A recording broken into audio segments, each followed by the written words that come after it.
Hey everybody, welcome to Teal Tinted Glasses episode 26. Gonna go a little rapid fire here because we don't know how long we have Jerk, and then you're stuck with just me, which is gonna be a disaster, I assure you. And then Jerk drops off, and here I am by myself. Wow. Wrench party. It was a week of hockey, and got to figure out when Jerk's gonna come back. I apparently there was a bad game yesterday. I slept through it. Apparently this was to my benefit, so yay me. It's interesting because I was watching, like I kind of caught the highlights, and it was like, okay, so 2 disallowed goals, and then the Sharks lost, and everyone's like, interesting. And but I guess the game was just bad on its own. What can I say? Yeah, okay. So Dirk will be back in a second. So let's talk about stuff that's going on in the NHL. Ty McGinn and Michael Leighton go to the Arizona Coyotes for a one Louis Domingue. Louis Domingue, 25, basically has been kind of pushed out of the backup role by Scott Wedgwood. And obviously they have players that they are trying to develop in the AHL. So Domingue obviously being the odd guy out. Michael Leighton, good mentor type role to bring down to the AHL, bring a little stability to that lineup. And I think they were just done with Domingue, to be completely honest. I thought that he had a real chance to, get things going, and didn't really ever come through. And I think that when you have a guy like that, I think you have to cut bait. We've seen the Sharks do this with a few guys at this point, when a little bit later with some than others, but we've seen the Sharks cut bait with guys in the minor league systems. They didn't really put up a fight when they lost Harry Sateri, for example.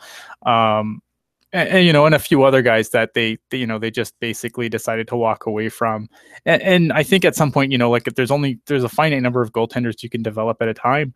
And if you're the Coyotes, especially with the way the Coyotes have been, you need to sell the future. And we've seen, I think, enough of Louis Domingue at this point to realize that this guy likely not going to be a starter. I think he's still a serviceable backup, but he's never going to be a starter at this point. And I think that if you have potential guys in the system that could be starters, then obviously you want them to play.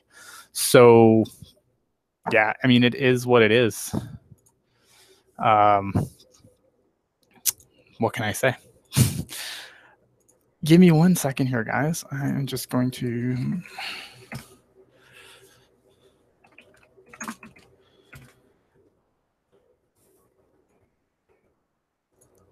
All right.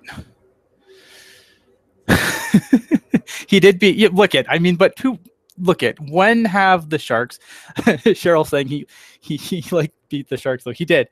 But when have the Sharks ever not made a goalie look like a Vezina candidate? That's what I'm talking about here. And this happens a lot. And joining us right now is coming to save me from myself. Good friend of ours, good friend of the show, good friend of mine personally, good friend of yours, Mr. Puck Guy. How you doing, sir? Are you muted? I can't hear you.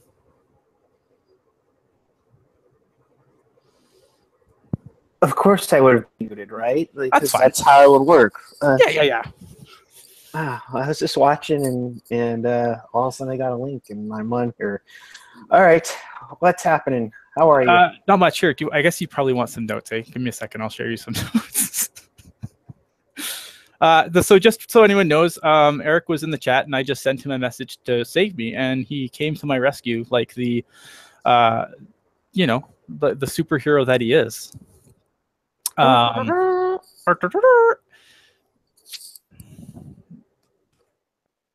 just sent you notes. This is the most best produced podcast ever in the history of ever. Jerk's just restarting his router, and he will rejoin us, but he is only on for a limited time. So you get to kind of hang out with me, and just, if you know something, you can say stuff. How cool is that? Okay, sounds good. So jumping around, Blue Jackets extended Cam Atkinson 7 years, $5.75 million for those 7 years. This is a guy who really because of the market he's in, I don't think he gets enough attention. But this guy's been a 20 goal scorer like the last 4 years in a row. And his point totals have been respectable too. 40, 40, and then jumped up to 53. And then last season, I think he had like 64 points. Mm-hmm. So, I mean, that's not bad. I think with you already having, already having like some of these guys making big money, it seems like a lot until you realize that like guys like, Johansson over in Nashville, these guys are making like $9 million now, $8-9 million. So I think when you look at that, I don't think 5.75 is a bad deal for that type of player in today's NHL.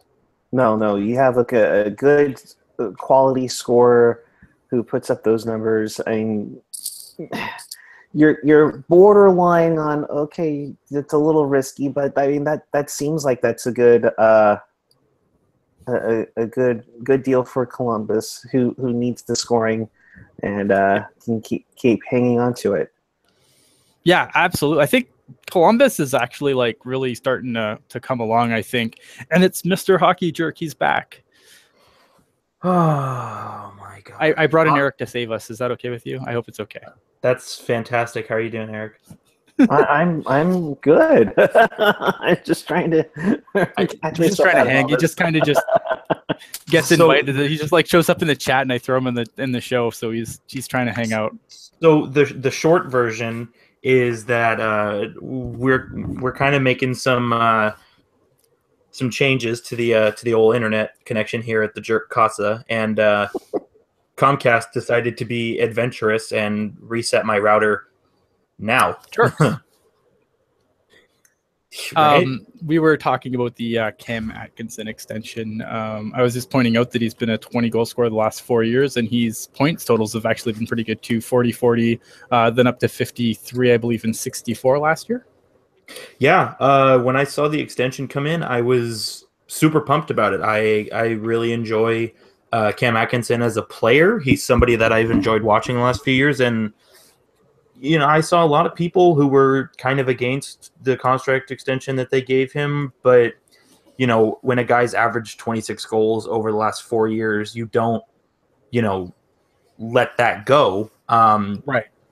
And if you look at his stats over the last 4 years as well, he's gotten better in terms of point production every year. And so, it appears as though Columbus has finally turned things around and have become a legitimate playoff contender. And if they want to keep that status, they need to hold on to a guy like Atkinson at whatever cost it takes. Sure. Yeah. And I was just saying, like, being in Columbus might as well be in the West for how much it gets covered. And I think that's another reason why people are having, like, they're just like, hey, man, who the hell's that? His name's not Bobrovsky. Yeah, exactly. That's the only person I can name on Columbus at any given time. Yeah. My big fan of the signing, and the decisions that Columbus has made the last couple of years, it's made them a very interesting team to watch. I mean, who would have thought that they would have, an Artemi Panarin, 2-3 years ago? I sure as hell didn't. No. Only, you see, it seems like Columbus and Carolina, like, you're always, like, I don't know if, like, when you look on Stan Bowman's Rolodex, like, I wonder if it's just like, where can I dump my contract this time? And he just like flips a coin between Columbus and Carolina, because that seems like that's where all his contracts go to die. Well, and correct me if I'm wrong, but when the Blackhawks drafted DeBrincat, didn't you say congratulations, Carolina, on your new player? Yes, I did. When it's time to get paid, congratulations, Carolina, on your brand new Alex DeBrincat in 4 years after he signs his first contract and you need to dump it. I'm glad you're back. So I did want to talk about this UC Jokinen, Michael Camilleri trade between Edmonton and the Kings. Because at first I was surprised to see the trade, to be completely honest. Because I'm like, here's Mike Camilleri. He's got 15 points already. I believe he's scoring at about a point every other game, which I mean is not bad considering where LA has played him. Right. And then, UC Jokinen hasn't really done much in Edmonton. I think he had a whole assist. But then I guess when you look closer, you realize that Mike Camilleri's points all came in like 3 games. Right. So it's like, it's not as impressive as it looks. It's not like this big, this consistent player. It's going one way and this, then they're getting back shootout specialist Jussi Jokinen in return, who actually was not even good in the shootout last year. Right. I was like you. I was very shocked when I saw this trade come through. I know Trin Potrats is over the moon about it. But when you really break it down, I mean, it makes a lot of sense. You have Jussi Jokinen, who I feel is very underrated for his playmaking abilities, but on a good team, he's probably on your third line, maybe second line in more of a grinding, checking support kind of role. And for sure. The Edmonton Oilers were playing him, they had him with Nugent Hopkins, they had him with Draisaitl, they had him, with Puljujarvi and Ryan Strome, trying to get something out of him, and nothing came out of him. And then you look at Michael Camilleri on the LA Kings, who has always been known as a goal scorer, and they have him playing in a grinding, checking support role. So I think for this trade, it was like, we have a grindy, checky guy we're playing in a scoring role, and you have a scoring guy you're playing in a checking role. Let's swap. And LA was like, yeah, sure, let's do that. Yeah, because at this point, I mean, Edmonton, like, I know I've been on record many times saying, like, Edmonton's a team, like, I expect to turn it around, but I mean, they're running out of runway, like, almost the end of November now. Yeah, they haven't got off to that hot start we all predicted. I think that has a lot to do with, obviously, Cam Talbot started off really slow, and then the injury to Leon Draisaitl obviously doesn't help. But I really think they're missing Andre Sekera, and even going beyond the roster they currently have. I was very vocal about how I thought Edmonton is still looking for that true top pairing defenseman, and I was of the belief a year and a half ago that Taylor Hall could have got you, say, a PK Subban or a Shea Weber. But I don't know. I think if Edmonton wants to be back to where they were, last May and get even further, I still think they need to shore up that defense. I mean, the guys they have are nice, but, Drew Weber will tell you that Chris Russell is not a top pairing defenseman. That's true. Mr. Puck Guy, what was your thoughts on this trade? Did you have anything? I was kind of surprised by it, because I figured that, since Camilleri essentially started his career in Los Angeles, that this would be his swan song. But like Jerk said, this makes sense. If you're gonna have a scoring guy, being a grinder, it just doesn't fit. And I think for Edmonton, this is a little bit of help that they need for offense. And for Jokinen, maybe a little bit better fit for Los Angeles. But just remember, they don't play the shootout in the playoffs. It's true. Although he wasn't really good in the shootout last year either. I think he missed both of his attempts. Which happened. I mean, there's only 2 attempts at the shootout, and the shootout's kind of, if you look at a lot of the guys, I don't think there's very many guys that have like a positive record in the shootout. I could be wrong on that, but I don't think there's very many players with that score more than they don't in the shootout at this point. Yeah, I think like the shooting average, I'd say, is probably around 35%. That's what I would think too. Because goalies are so good now. I mean, you go one-on-one with a goalie. I mean, in order to beat a goalie in this league right now, I mean, you need screens, you need deflections, you need everything else. I mean, it's really, don't get me wrong, we've seen some 6 shootout goals, but, most often than not, goalie's going to stop it. Yeah, that I think goalies getting better even within the last 12 years, I think, has a huge huge impact on that, and impact on the scoring that the league is so desperate for in general. I mean, for all that's talked about, about all of these players from the 90s and 2000s who were, putting up 100-point seasons. It's like, did you see the goalies they were scoring against? Like, like this was a time where, on top of the blue, barely going down to your pads was like the norm. Yeah, absolutely. So I got a question for you guys. Radko Gudas, I don't know if you guys saw this. He basically decided he was a medieval headsman at this point. And Matthew Perreault obviously committed some crime against the crown and needed to be decapitated for it. And Radko Gudas was more than willing to oblige. Spin your wheel of justice. How many games is Radko Gudas going to get for this, knowing that he is getting an in-person hearing, which means that he can get more than 5 games because it's an in-person hearing. Mr. Puck Guy, how many games? Okay, let's see. And then how many games if this was Rafi Torres? That's my favorite game. Oh, well, if it's Rafi Torres, it's 62 games. Therefore, if you divide by 2, take the hypotenuse, divide it by kilometers from Concord, California to Sault Ste. Marie, I would say, to me, it's got to be 10.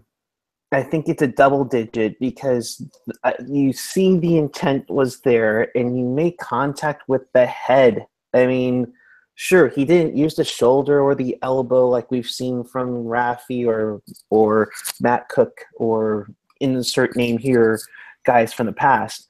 He's got a past experience. He's got to get double digits. If he doesn't, then I'm still wrapping my head around, and of course, my favorite players now with the Department of Player Safety, and they'll be like, okay, you got to get this right this time because I'm getting sick and tired of all this wheel of justice thing going around. It's just ridiculous. I'm gonna get like a wheel that we're gonna spin behind me. This is gonna become a thing. Hockey Jerk, how many games is Radko Gudas gonna get? I think Radko Gudas is going to get 10 games. Now, as of 7 minutes ago, 7:10 Pacific Standard Time, Radko Gudas waived his right to an in-person hearing, which he also did, I believe, once before. He was suspended in October of 2016 for 6 games for interfering with Austin Czarnik on Boston, and then he was suspended for 2 games. I read that wrong.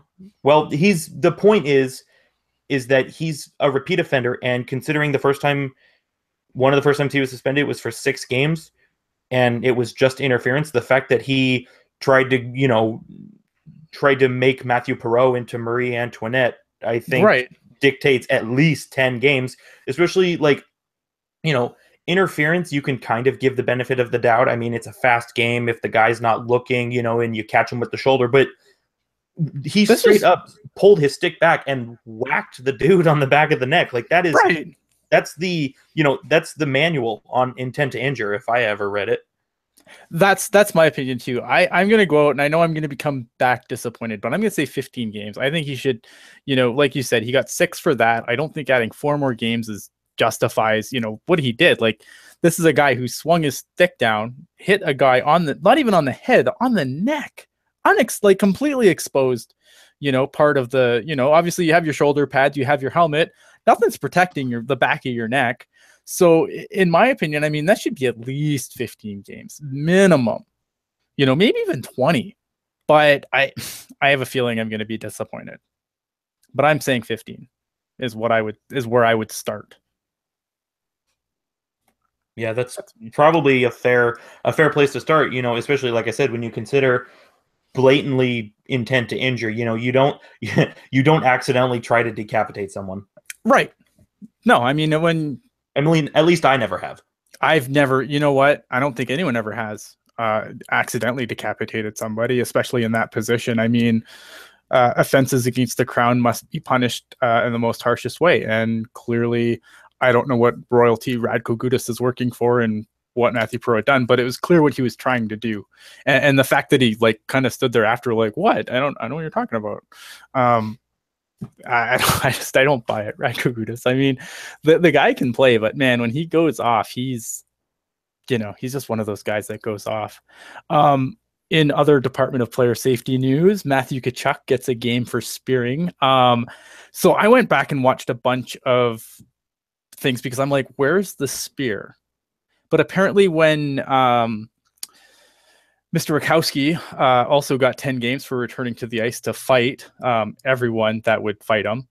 I guess when he was going off, Matthew Tkachuk kind of poked him in the leg. Like, it wasn't, I didn't see a spear. I mean, I guess they had to give him a game for something, but a spear? I didn't see it. And when I realized that's what they're calling the spear, I thought, wow. I mean, Gudis is going to get nothing if that's a spear, or maybe he gets kicked out of the league because that's a spear at this point. Yeah, no, that was. I mean, you had to give Kachuk something because that eventually led to the brawl. For sure. And Kachuk is kind of a sandpapery guy. Like he's out there to piss you off. Right. He learned from his dad very well. Yeah. Yeah, he had to get something in there because you started that mess, which led to Witkowski coming off of the I don't know hallway. The hallway. Whatever it's We'll call called it the hall. Whatever. At the pizza oven. Yes. But I mean, yeah, you had to give him something. I'm surprised it's just a game for that matter. Indeed. Yeah. I mean, it wasn't really much, but I mean, he kind of went after the guy. I mean, but again, the other guy, like, just kind of, I was kind of surprised because, like, Witkowski, he could have got more than just the 10. Like, I mean, he gets the automatic 10 because for those that don't understand, basically, because he was already off the ice, he's no longer considered a legal player on the ice. If you're a legal player on the ice, you get into a fight, big deal. Because he was already in the tunnel, it would be no different if a guy came over the boards to fight, for example. So if two guys are fighting on the ice, and let's say, I don't know, who's our enforcer? Brendan Dillon is, I guess, our de facto enforcer now. So let's say someone's pounding on poor Thomas Hertl, and Brendan Dillon decides he's going to go over the boards and deal with this nonsense. Well, by going over the boards, Brendan Dillon in this hypothetical situation is now suspended for 10 games, much to the amusement of some Sharks fans and then to the disamusement of others. It's basically because he was already off the ice, he's considered coming back onto the ice. That's an automatic 10 games. It's not even up for negotiation. There's no limiting it. It's just, that's it. 10 games, you're gone. See you later. We saw this when David Clarkson in the preseason a couple years ago came on the ice to chase John Scott after John Scott went after Phil Kessel when John Scott was on the Sabres and Kessel was a Leaf. Same thing. So, yeah, I mean, Sleepy Mofo kind of hits it on the head here. I don't know why some on Twitter were condoning Kachuk's actions. He's a skilled goon. He's this generation's Andrew Shaw. I agree. So I hope with less homophobic slurs on the ice. Mr. Jerk, thank you as always for joining us, sir. Of course, I do have to run because the list of responsibilities never ends. But I just want to say kudos to the Calgary Flames bench for holding back. I don't know what player it was, but there was a player who was trying. Sam Bennett.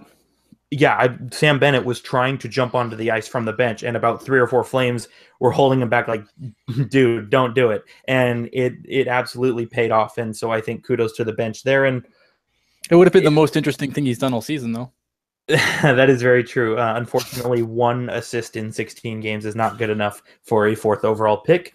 You can follow me on Twitter at hockey_jerk, and I hope to talk with you all very soon. Shalom. Enjoy your Penguins highlights. Yes, I'm going to plan the next parade right now. Perfect. Thank you so much. See you later, guys. So, I mean, when I look at that situation, I mean, obviously, Witkowski getting the 10 games is automatic. Makes sense to me. I mean, the guy seemed like he was, just from what I watched, I didn't see the game. I saw mostly highlights.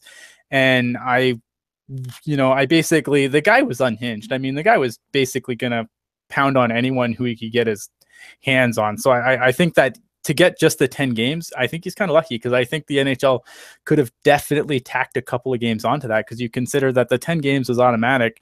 You could have easily given him a couple more games for his actions on the ice as far as Witkowski goes. Did you have any other thoughts on that, Mr. Puck Guy? The only one was to me when he kind of just pushed Kulak onto the ice one more time. I thought, and I think more than anything that that's what got Calgary going. So yeah, I mean, like I said, this guy was unhinged.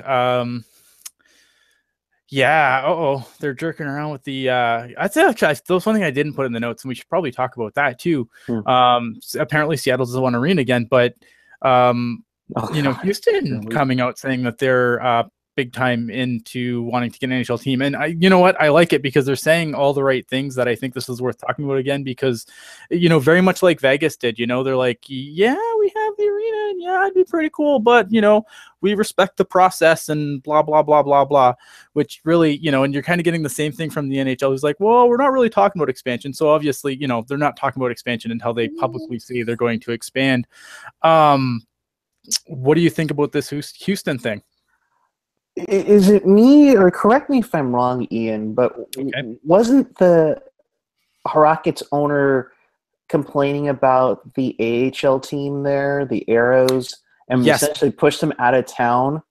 That was the previous owner. The Rockets are under new ownership who are all about the NHL. Actually, once upon a time, the Edmonton Oilers were being threatened with relocation, and they were actually going to relocate to Houston.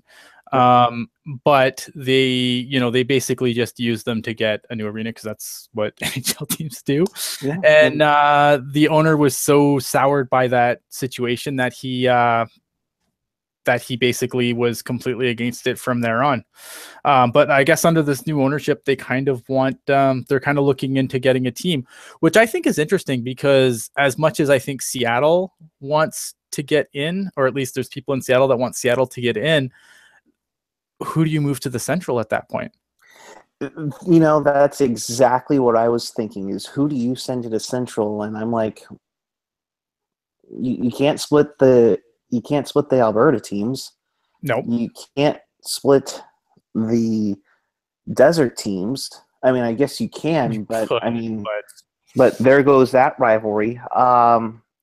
Isn't that kind of manufactured though? Like, is it much of a rivalry yet? Like I hate, like, I mean, I get like they're geographic, like right. There's room for them to be rivals geographically, but I feel like it's so forced at this point. Like until you start playing games, like, and beat the crap out of each other, right? Like you can't just make a rivalry. Like the Sharks and Kings, like there's some serious bad blood there, like it, which actually made the rivalry real. And it was always like, even when the Sharks were absolute crap, and even when the Kings were crap, when both teams were kind of just slumming around, they always, like, those games were always intense. And, it was a rivalry created on the ice. Yes, the geographics help. Yes, the Bay Area versus SoCal thing. Like, I get, like, all that's kind of built in, but until you actually have it on the ice, I don't know. I hate manufactured rivalries. Yeah, no, I get that. And to me, it's like, would Arizona benefit going to being in the Central? I think it might be even worse for them, for that matter. But who's to say that Arizona isn't relocating to Houston for them? Right. Yeah, I mean, there's always they have arena issues right now, and the convenient possibility is to have Arizona go to the Central, move to Houston.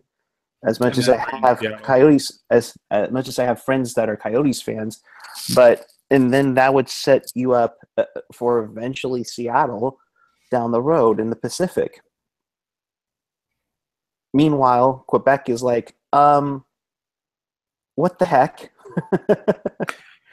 Yeah, I see. That's the thing, because you always have, like, the NHL hates relocating teams, and we know this. I mean, look at the trouble they've gone through with the Coyotes. Although I think even now the NHL is kind of getting, like, if you don't have an arena, like, push comes to shove, something's going to move, right? But here's the problem with that is, like, does the owner? Sure, the owner might want to relocate the team, but does he want to? Like, I feel like if there's a team going to Houston, that owner wants to own the team. Like the new owner of the Rockets wants to own that team.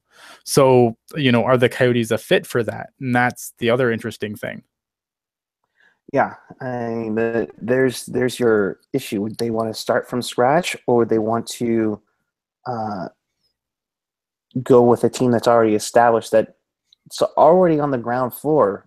Yeah, of franchise. I mean, virtually already started a new team. They're kind of like the expansion team instead of this, right? I mean, I like I said, I have friends that are Coyotes fans, and they follow that team passionately. But I'm like, oh my gosh, you guys, you have 9 points, and the expansion team has more wins than you have points right now. Oh, you should have seen the news in Montreal today. It was Oh, fantastic. oh, I wanted to listen Um, to TSN 690 last night so badly before the Sharks game. Oh my like God. the just yeah, there was just the reaction to that loss. Like people are running for the sharp objects drawer after that loss to the Coyotes, giving them their first regulation win. I mean, what a mess! What a mess! I feel I, bad because like this is a team I thought like had an opportunity to be good, and injuries have not been kind to them. nope. Let's say that right now. I think they're missing two of their defensemen now. It's just like they're such a mess, and I hate it because like I really think that John Chaik is a smart dude, Mhm. and he keeps making like smart moves, but then they can't put it together on the ice, and I don't maybe and I'm starting to wonder if maybe the one move that he screwed up on was the coach. See, and I thought Rick Tocchet would have been a good fit over there, but maybe keeping Tippett was the way to go. I mean, I don't understand what's going on in the desert for the Desert Dogs. No, you already took the sip. Oh, But sorry. I mean, it just I don't know what it is with them because I thought you have Max Domi, Duclair, Stepan. You have OEL with Jalmerson, Mm-hmm. and why can't I think of the other one? Not Goligoski. Yeah, Goligoski. I think Uh, is Goligoski hurt or not? I can't remember who's hurt. I know Jacob Chekrin's like almost ready to come back. It seems like he's I guess he's starting to skate. Um, and I feel Keller. like someone else is out. Yeah, they got Clayton Keller. Clayton Keller's great. Oh gosh, yeah. And it just seems like they're just missing something there to get them going, and it's and being with the Sharks in 92, 93, that's so painful to see because you feel like you're just on the cusp, and then you just keep having those losses mount up over and over and over. Yeah, like I mean, and is that part of but it's kind of like Cheryl asking in the chat, is it too much like Edmonton, too many young guys? And you have to wonder about that quote unquote culture of losing. I mean, this team has been not great for so long. You got to wonder if that starts. But I feel like some of these young guys, though, they haven't been there long enough for that to really set in. Yeah, and maybe also plays into the part of the uncertainty of the franchise. I mean, they were around for, well, I mean, they've been around since the mid 70s as the Winnipeg Jets, but I mean, Right. since the desert in 96. Yeah, And 25 years in the desert now. Yeah, in uncertainty going on with where are they going to play in the next couple of years. I mean, are they going to? It's just that could be the issue as to why there's that uneasiness of the whole thing with the Coyotes. And I think if they were to ever get that solidified, that can kind of calm down a little bit for them. Yeah, because I feel like, I mean, a lot of these guys aren't age. I mean, a lot of these guys are a few seasons in. Like, I don't know, and it's interesting because with the absence of Shane Doan, like Shane Doan was a guy who, for all his faults and maybe hanging on for too long, Shane Doan was a guy who wanted to win, and he was like when who was it that got traded last year at the deadline? Hansel. And when Hansel got traded, like he was angry in the media that that basically they had given up on the team again. And it's like, well, I mean, you're not going anywhere. But like Shane Doan, like I don't put this on Shane Doan for so long because Shane Doan, like one thing you can say about Shane Doan, but the dude wanted to win. Maybe he didn't want to, he didn't want to leave the team to win per se, but he wanted to win in Arizona. And when guys were getting sold off, like he loyal to a fault, and you could tell he was frustrated by that. I don't know how you fix this team, and I just feel like I feel bad because I feel like John Chaik has done a lot of great things, and I'm just concerned now that someone's going to benefit from his work. Yeah, I think that now he's got the ground floor laid. I just have a feeling they'll go for the top-notch guy, and and that's not fair to him or the franchise itself, because it's like, okay, you have all this, now you're just gonna throw it away to get veteran talent because you have all the cap space. Right. I mean, come on.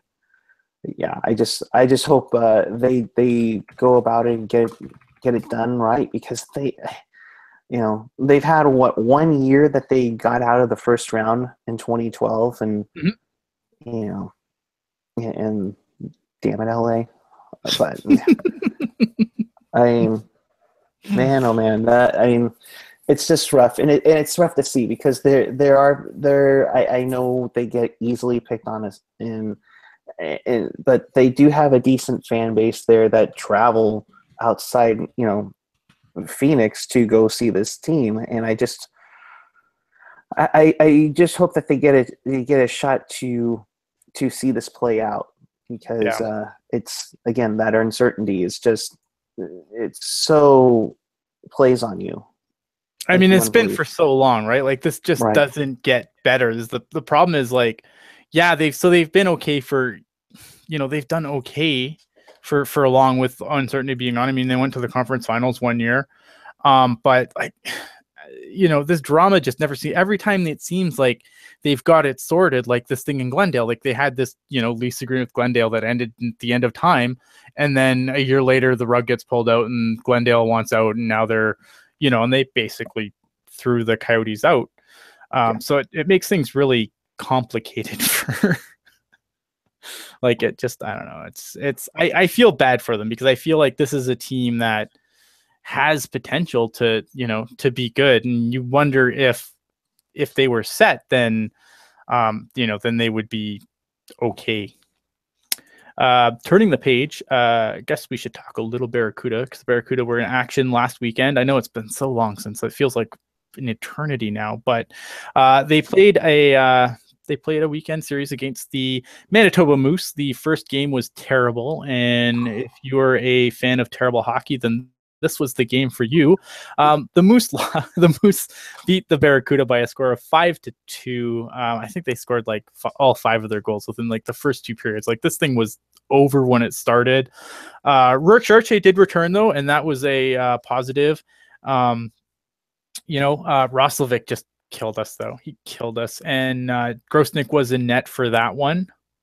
The Barracuda would come back the next day with a completely new look. No, they just played better.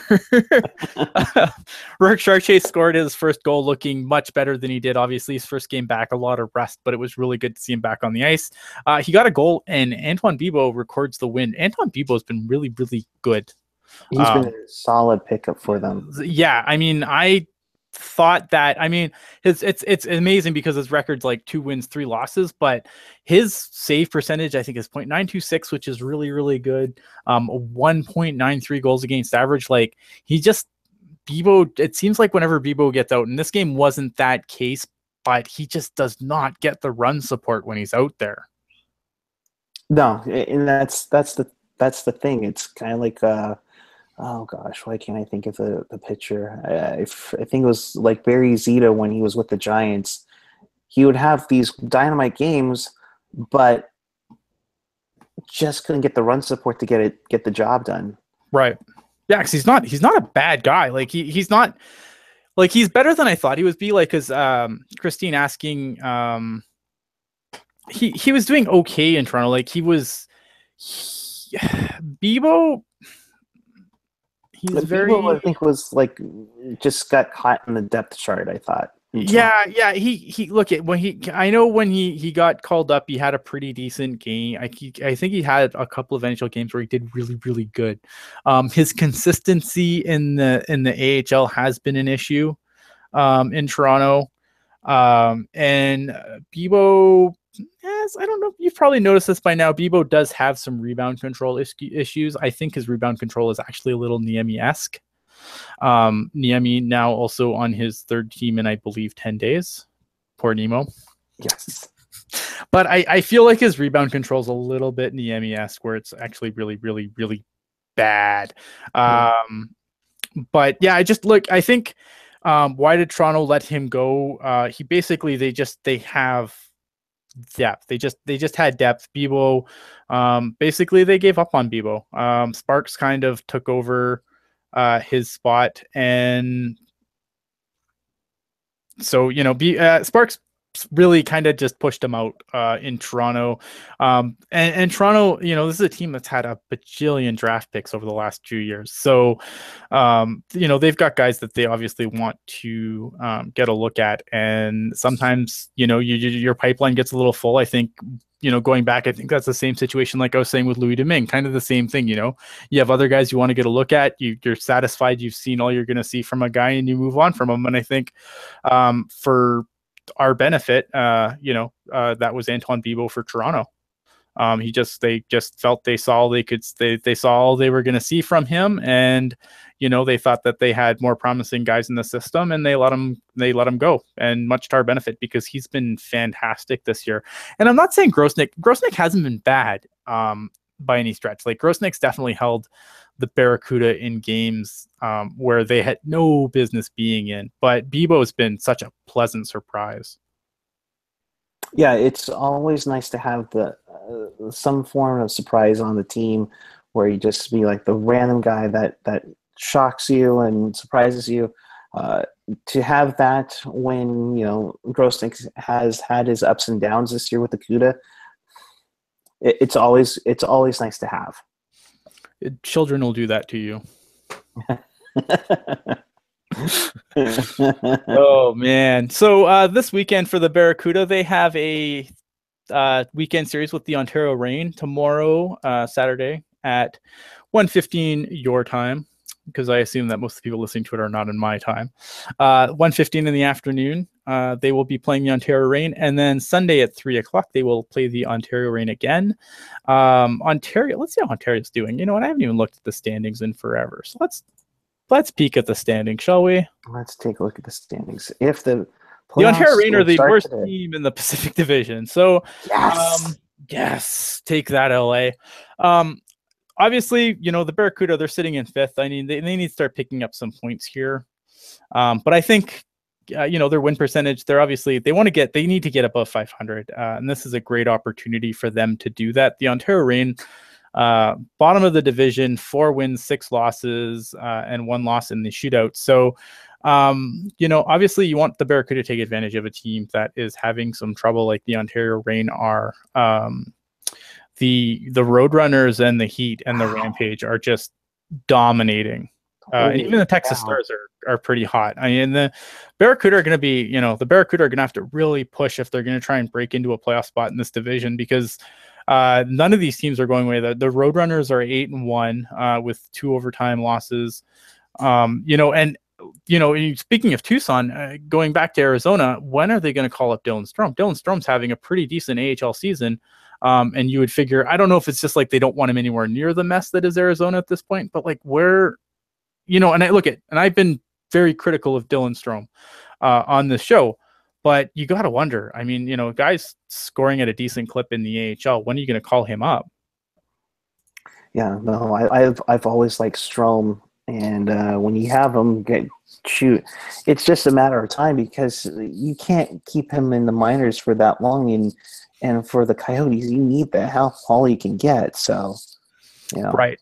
Yeah, and it's hard because I've been really critical. Like Dylan Strome has not impressed me in the NHL thus far. For a guy who's averaging 2 points a game and junior, you would think that would translate a little bit better to the NHL game, but so far it hasn't. I know, kind of putting it into like a Sharks thing. Like I know people aren't impressed with Timo Meier, but like Dylan Strome, made Timo Meier in junior look silly. Like the differences are night and day between these two players. I mean, there's a reason that Dylan Strome was a 3rd overall pick and could have went bad. And it was like it's just overall pick if it weren't for 2 others ahead of him. Right. I love it. It was like the whole Strome family was just the Stromes and who's that dude on Edmonton that's just not living up? No, it's still Strome, right? That's Ryan Strom, I thought. That's Ryan Strom. Yeah, the Stroms just suck. What am I saying? Like, yeah, I don't Make know. all your comments to at Ian Blogs Hockey. Yeah, Ian Blogs Hockey for all your Strom hate. I don't even hate. Like, I like Dylan Strom. Dylan Strom should be a good player in the NHL. The kid has all the tools. I don't know what is in this kid's brain. I don't know what it is with these guys and why they can't perform in the NHL, because like they all have the tools. And Sleepy Mofo mentioning Barzal, yeah, could have had, but so could have a bunch of other teams. I mean, Boston could have had him 3 times. Mm-hmm. Don't get me started with the draft. Oh man. Yeah, no, we all wish we had Matt Barzal at this point. I wish we had Mikko Rantanen at this point. I'm not gonna lie. Oh man. That's what it is. So, and then also Wednesday night they have a midweek game. They're going to be hosting the Rampage at. I have 7 Eastern. Remember, that's not 7 Eastern. 7 Eastern. 7 Pacific. I was going to say 7 Pacific at the SAP Center. So if you, I guess you get to bring your dog this weekend. It's not this one. It's next Sunday. Oh, it's next Sunday. All right. I know. I always forget these promotions. Bring your dog. That's going to be interesting. Like I can't wait because I'm taking my pups with me. Are you? Yeah. Oh yeah. Yeah. Marlo and Sharky don't do well when my phone goes off. So it'll be interesting if the Barracuda go on a scoring rampage. I mean, there's enough space between seating at a Barracuda game that you can probably make your dogs behave, but I don't know. I'm just picturing like a bunch of dogs in this enclosed place. Like, are we going to have like a Joe Pavelski situation here? I mean, look, the Barracuda need something to turn around their season. Yeah, like, get a little black dog on the ice and then the Barracuda tear it up for the rest of the year. Oh my gosh. I hope so. That'd be great. All right, Marlo, get ready. You're going to jump on the ice right before a Barracuda power play, and we're just going to make magic happen. Magic's going to happen. Power play is going to be rolling. We will hear both power plays of the organization. I'm just saying. There you have it. Yeah, that's what we need. Yeah, I don't get it. I don't know what they're doing, but you know what? I hope it's cool. I mean, I like the AHL for some of its out of the box thinking with ideas to get ticket sales, and this is probably one of the more unique ideas. I don't think I understand the logistics of it, but like I want dog races on the ice. I want just awesome. I just want it to be awesome. So everyone's gonna have to tell me how the dog thing goes when the dog thing actually happens. Gotcha. And there was a slight change, if I remember correctly. The March 2nd game, it went from a 7 p.m. start to a 11 a.m. start because it's going to be a field trip for kids. And I think the CUDA played in one of those last season. I want to say in San Antonio. Yeah, I want to say it was against the Rampage. Yeah. So that'd be cool. Yeah, I'm good. I love it. You're looking at the same comment, right? Hey, I was asking. Yeah, I wonder how many dogs are going to go on on the checkup box, because my dog would go absolutely berserk if he saw that many things flying through the air. My young one, he'd be just all over the place. Ready? Chuck, go get it! And then goes all the dogs smacking their faces on the plexiglass. Pretty much. That's what I'm expecting. That's pretty much it. You know what? Thanks, Puck Guy, for coming on. I appreciate trying to save my bacon, because when I have to sit here and ramble by myself, it's never good. Not a problem. Hey, I'm glad I was just tuning in. I know. I'm like, because I was gonna be like, oh, because when things were kind of going down, I'm like, I should ask Puck Guy what he's doing, and then I'm like, and then Jerk's like, you know what, I can do 20 minutes. I'm like, all right, cool. And then you were there. I'm like, save me, please save me. And then of course he AOLs, and then I AOL, and right. Hi. it wouldn't be me being on a hockey show without AOLing, apparently. That's, it is what I mean. At least you're consistent, right? Yes, consistently inconsistent, just like the Sharks power play. Oh man, the Sharks are a mess. Sharks play tomorrow. Actually, the Sharks actually play games again. You know how excited I am for this, except for now I'm working and I apparently sleep through games. First off, I'm glad you sleep. That's the important part. but hey, we have a doubleheader tomorrow. That's right. Barracuda at 1:15, Sharks at 7:30. Hockey Fights Cancer Night at the Tank. Nice. So we should have. I'm hoping it's a lavender out. So that'll be lavender out. I like that. Yeah, I mean the Sharks have. I'm kind of glad the Sharks actually playing games, because this once every 3 days nonsense was starting to really kind of get to me.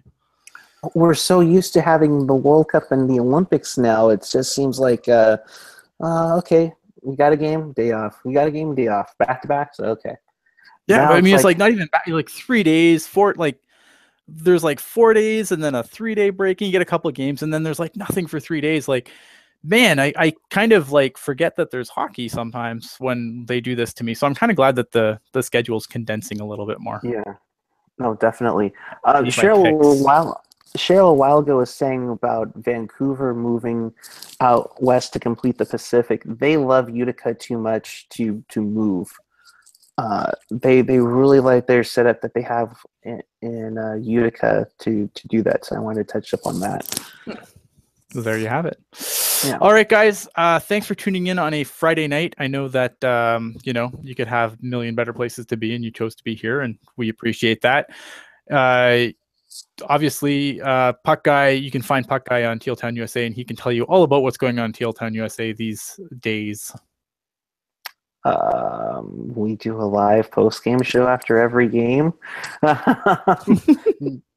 That's what we've been doing. Of course, there's other stuff, but you can always check that out there. But I'm at PuckGuy14 on the Twitter and Facebook and Instagram. I'm not a Penguins fan.